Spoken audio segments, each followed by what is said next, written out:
Before we start, take a moment to like and subscribe. Let's be real, the word traitor has a face, and for over 2,000 years, that face has been Judas Iscariot. But who was this guy, really? Was he just a two-faced villain, or was he a deeply complex person caught in a twist of fate? His story isn't just about betrayal. It's about a man's journey from a true believer to the biggest footnote in history.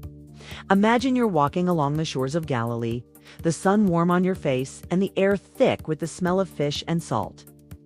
This is the world of the first disciples, hardworking fishermen like Peter and Andrew. Simple people with their hands calloused from the nets. They were the original followers, drawn from the rustic northern countryside. Then there was Judas Iscariot. He stood out. While the others spoke with a distinct Galilean accent and knew the rhythm of the lake, Judas was different. He was from Judea, likely the town of Kerioth in the south. This wasn't just a geographical difference, it was a cultural one. Judea was the heart of Jewish life, home to the bustling metropolis of Jerusalem, the temple, and the elite religious authorities.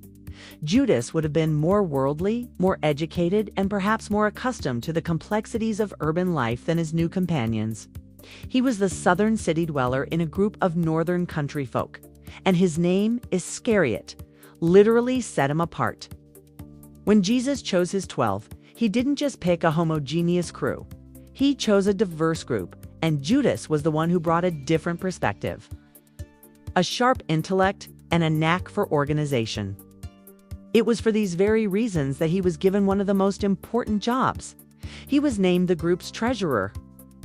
This wasn't a minor task. It was a position of immense trust.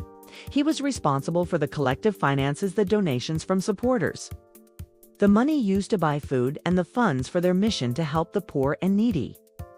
The disciples' entire livelihood flowed through his hands. For a man who was clearly intelligent and capable, this role was a perfect fit. He held the money bag, a symbol of his practical, grounded nature, while the others were focused on fishing for men or performing miracles. Judas was keeping the mission afloat. He managed the practical needs of their burgeoning movement. For a long time, he seemed like the ideal man for the job, a necessary complement to the spiritual fervor of the others. The man who would go on to commit the world's most famous betrayal was for years the one person Jesus and the disciples trusted with everything they had. So, what happened? The truth is, the relationship between Judas and Jesus wasn't always perfect. The first real sign that something was off came at a dinner party at the home of Simon the leper. A woman named Mary, the sister of Lazarus, took a flask of incredibly expensive, pure nard perfume. It was worth a year's wages, a staggering amount for their small band of wanderers. In an act of radical devotion, she knelt and poured it all over Jesus' feet, then wiped them with her hair. The other disciples were stunned into silence, but Judas saw it differently. As the group's treasurer, his mind immediately went to the bottom line. He snapped, "Why wasn't this perfume sold and the money given to the poor? It could have fed so many." On the surface, it sounded like a noble, practical question from a man who cared about the poor. But the Bible gives us a chilling detail. It says he didn't care about the poor, but that he was a thief and would sometimes help himself to the money in the bag.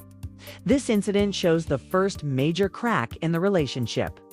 Judas was looking at a monetary value, a wasted opportunity in his eyes, while Jesus was focused on a spiritual moment of love and devotion. Jesus had to step in and defend the woman, saying, "Leave her alone. The poor you will always have with you, but you will not always have me." For a man like Judas, this must have sounded like a complete contradiction to everything they were supposed to be about. Maybe that's where the seeds of his discontent were planted. Maybe Judas was one of the many people who believed Jesus was going to be a political leader, a king who would kick out the Roman oppressors and restore Israel to its former glory. He probably envisioned a powerful, organized movement, funded by practical means and ready to seize power. But Jesus kept talking about a different kind of kingdom, a spiritual one that wasn't of this world. He talked about peace, humility, and serving others, not overthrowing empires. For a man who was all about practicality and power, this must have been a huge disappointment. He was in it for a revolution, but Jesus was leading a spiritual revival. And the two goals were beginning to clash in a very painful way. The stage was set, and for Judas, the frustration was boiling over. He had been a follower for 3 years, and all the talk of a new kingdom seemed to be just that talk. He was a practical man, a man of action, and he saw a chance to force Jesus' hand. Was this a genuine act of betrayal, or a desperate move by a misguided follower? So Judas left the group and made his way through the bustling streets of Jerusalem. It was the week of Passover, and the city was packed with pilgrims. This made the religious authorities, the chief priests, and the elders nervous. They saw Jesus as a troublemaker, a man who drew massive crowds and challenged their power and authority. They wanted him gone, but they were terrified of arresting him in public during the festival. It could start a riot. Judas knew this. He found them in secret and made them an offer. The tension in that room must have been thick. "What are you willing to give me if I deliver him to you?" he asked, getting right to the point. They listened, their eyes lighting up. They didn't need to ask for details. They knew. They weighed out the price. 30 pieces of silver. This wasn't some grand sum of money. In fact, according to the ancient laws, it was the price of a slave. By accepting that amount, Judas essentially sold his master for the lowest possible price, marking the transaction not as a grand act of greed, but as a cold, callous bargain. It was an insult and an act of devaluing Jesus. With the deal done, the plan was simple. Judas would wait for the right moment, when Jesus was alone, away from the crowds, and lead the authorities right to him. The moment arrived. Jesus and his disciples gathered in an upper room for a final meal. The air was heavy with unspoken sorrow and foreboding.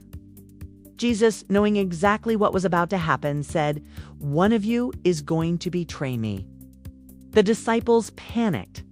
They looked at one another, murmuring, "Surely not I, Lord." But Jesus, in a final act of grace and revelation, answered a question from his beloved disciple John. "He is the one to whom I will give this piece of bread."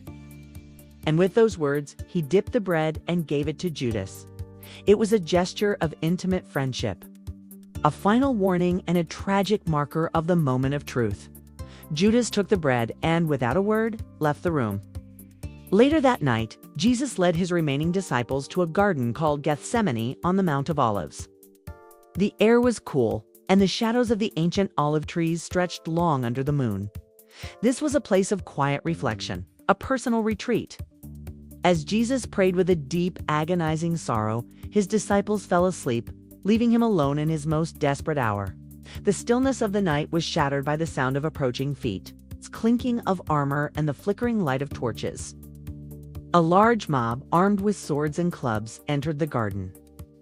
Leading them was Judas, a familiar face among the hostile strangers. He had given them a simple signal to identify Jesus in the low light.